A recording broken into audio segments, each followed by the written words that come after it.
waa kii xoolal mu daa tàng ni. dëgg la boo ko tegee nga tàngal ci café. tàngal ci café. mais jaara lu ma sigile nii tey nii man moo ma jaaxal. gaz butaan ni. Man de ñemee maa jaar ci tur bi jaar ci gaz waaye xanaa ma ne maam gaz. Sénégal stress fi yombul ko. jaara mi jël xolam bii rek tàngal ko tey ci fajar gi rek jëmale ma ko. café gii de sedd na sa xol bii de laa ko ñëw teg mu tàngalal ma ko mu tàng ci dégg nga au titre des mesures individuelles soose. soose day leen na xamal naa la ko. mesures individuelles yi bi yoon bëri nañ de. bala gi liggéey na quoi. voilà kii mi ngi may reetaan loo quoi au titre des mesures individuelles le président de la République a pris les décisions suivantes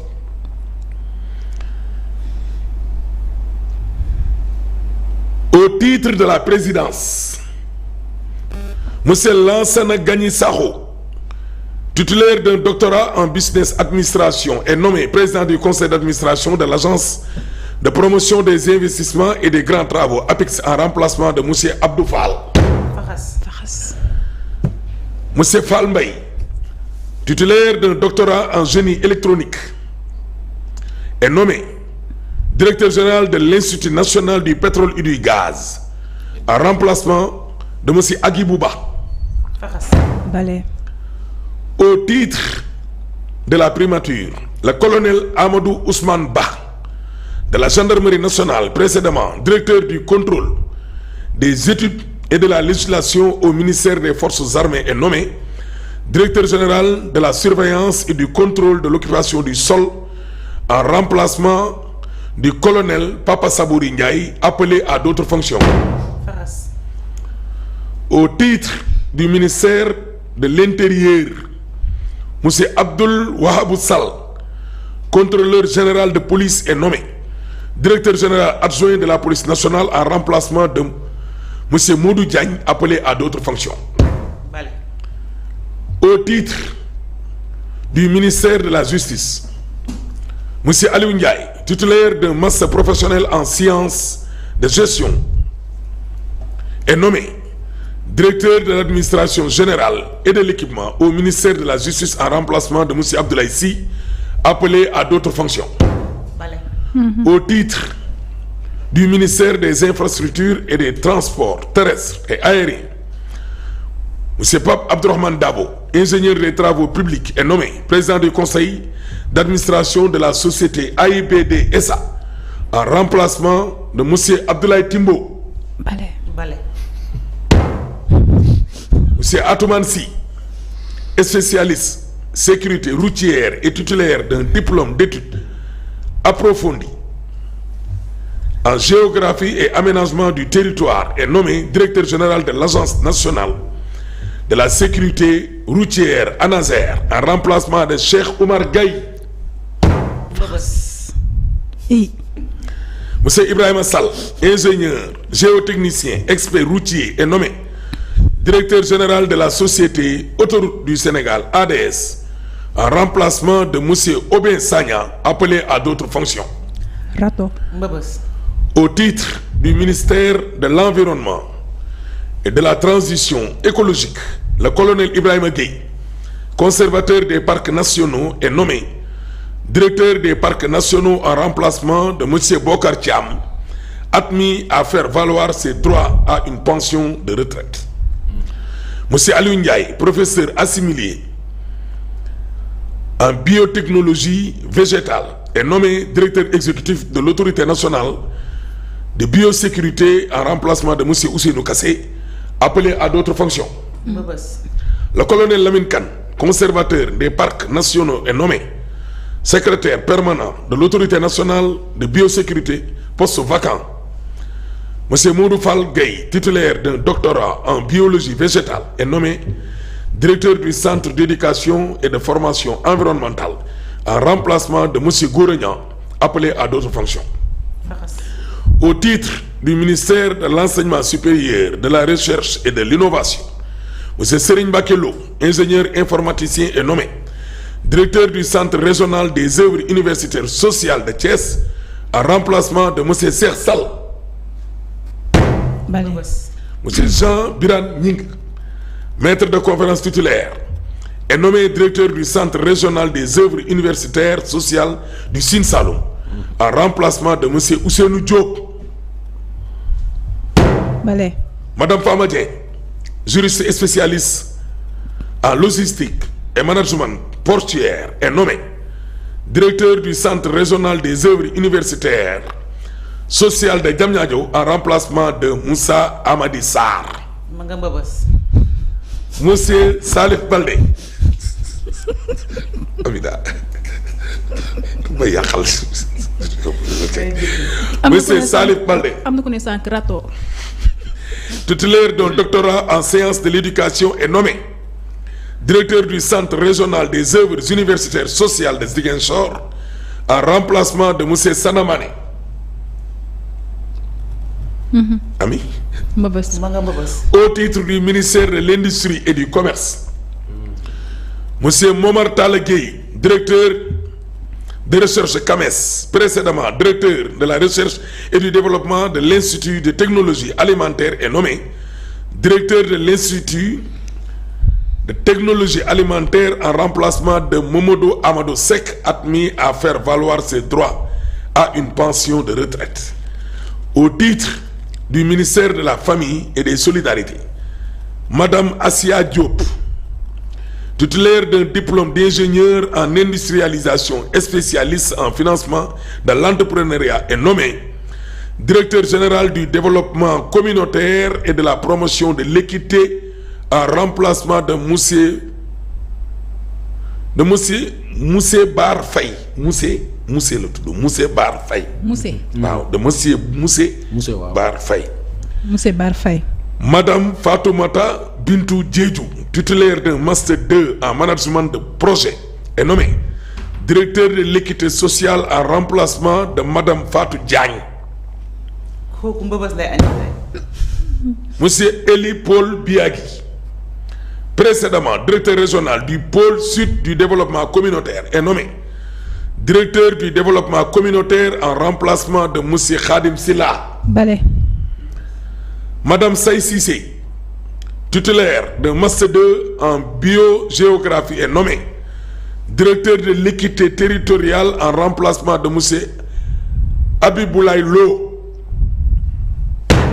mbëbës lay Mbëbës. añee.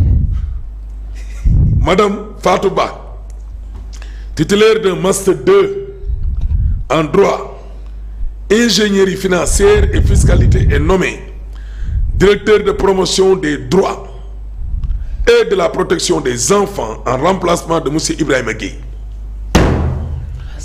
Madame Nancy Ndour, titulaire d'un doctorat en sociologie de l'éducation, est nommée directeur de l'autonomisation économique des femmes, poste vacant. Monsieur Edmond Camara, administrateur civil, est nommé directeur de l'administration générale et de l'équipement au ministère de la Famille et des Solidarités. Au titre du ministère de l'Urbanisme, des collectivités territoriales et de l'aménagement des territoires, monsieur Baynas, ingénieur de conception en BTP, option pont et chaussée, est nommé directeur général de l'agence de construction des bâtiments et édifices publics en remplacement de monsieur Amady Dieng. ma nga mbëbës. Mbëbës. Monsieur Serigne Cheikh Bakhoum, inspecteur de l'administration pénitentiaire, est nommé directeur de l'administration générale et de l'équipement au ministère de l'urbanisme, des collectivités territoriales et de l'aménagement des territoires.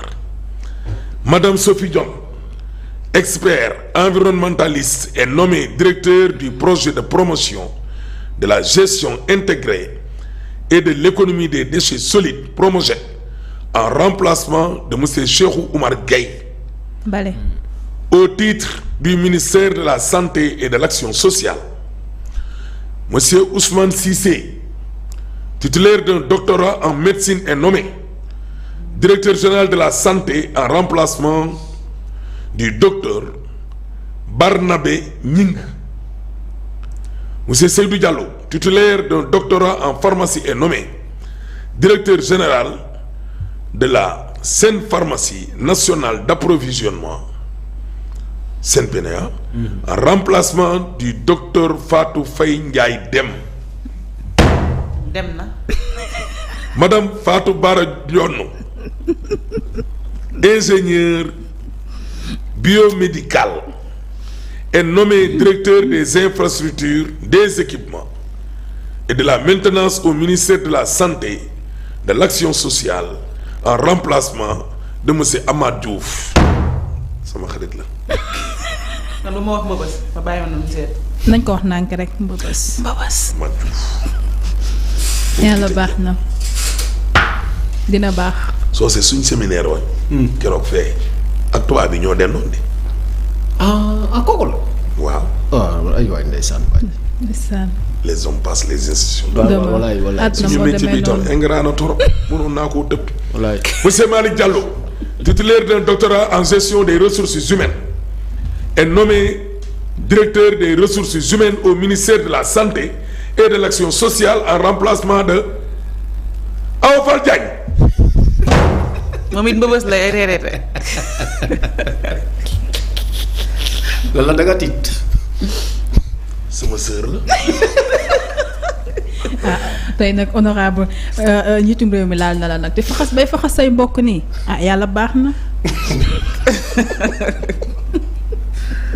nañ ci dégg parce que bon retard ñi ñu wàcce nag.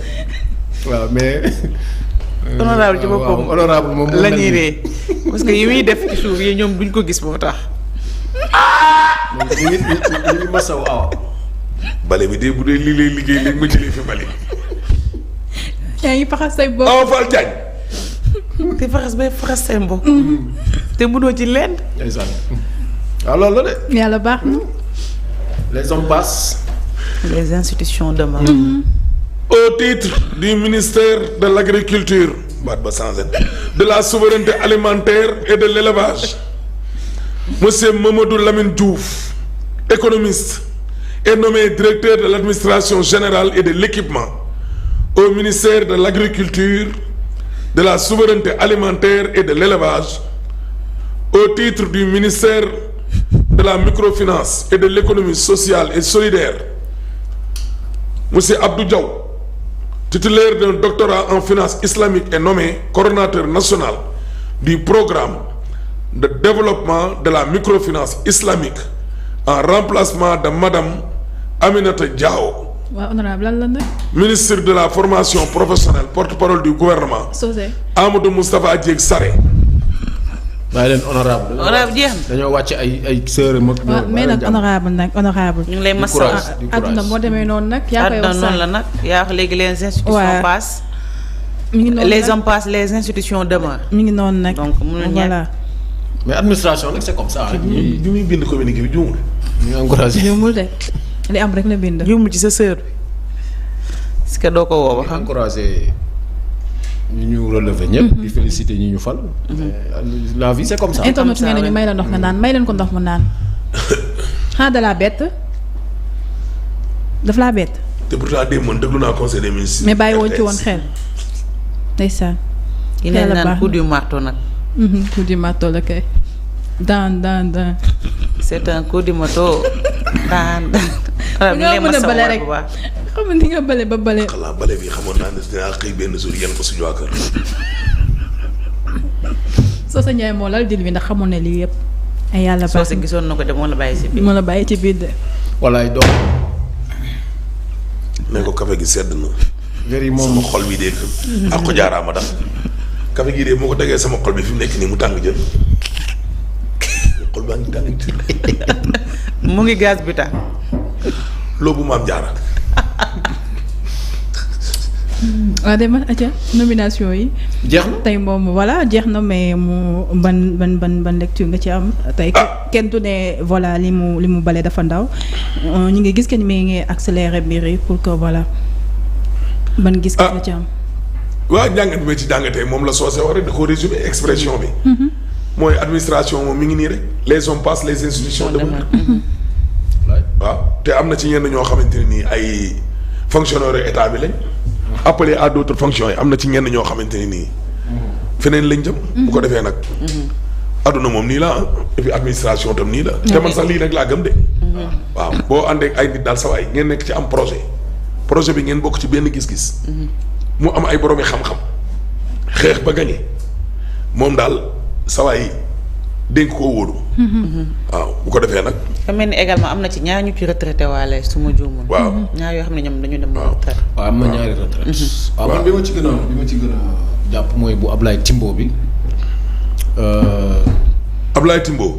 waaw nijaayu Macky Sall bi. waaw suñu collègue maire Pikine. yaay Fatou Diagne je pense que Fatou Diagne kenn la du. Fatou Diagne. de moom bokkul ak Fatou Diagne boobu ñoo wàccee woon ko. wala bokk non Fatou Diagne boobu ba mu jëmee kañ la. donc bu Timbo bi ak bu nomination Lansana Gagny Sakho bi. waaw ñoom vraiment Lansana ñu ngi koy féliciter. APIX nag nekk na kër goo xam ne wax dëgg yàlla moom mooy def tout ce qui est promotion des investissements et des grands travaux ci Sénégal donc kër gu am solo la ñu ngi koy encourager di encourager aussi ñi nga xam ne rek wax dëgg yàlla aussi déplacé nañ leen appelé à d'autres fonctions moom foo ko déggee maanaam dàquñu la mais dañ la déplacé. dañ la tegaat fan. dañ la jox beneen liggéey.